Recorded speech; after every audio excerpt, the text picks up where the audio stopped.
Muhammad jechuun hasaasa, Umar jechuun rasaasa. Kuma jedhan sani artistii hasaasa biqilchite Muhammad Haaji Kadir qabannee isinii dhiyaanne. Aartii jechuun kalaqa badhaasa mootii dacheessame kalaqeetii copha surrii baqeetii gorsaa fi tasgabbii nama daandiirraa maqeetii imala onneerraa gara onneetii bakkuma isin jirtanitti isin bira dhufnaa imala keenya jalqabne asirratti fufnaa kunoo Sheikh Muhammad Haaji Kadir nashiida isaanii umrii keenya ijoollummaa irratti dhagaa guddanne waahila Muhammad Said gaaf hiriira guddaa Jawaar Muhammad Sa'idiif isaan osoo akka quba lamaanii kana waliin yaa'an bira ajjeesan nama qabsoo keessattis islaamummaa keessattis gahee guddaa bahe kunoo har'a isinitti jabaa. Assalamu alaykum sabako wali bala dinna wali yada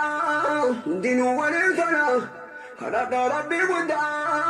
raka subhana dalima wali la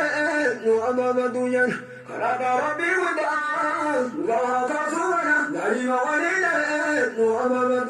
أبدان ربي قنا ميلا ما إيرانه خلقنا ربي قدا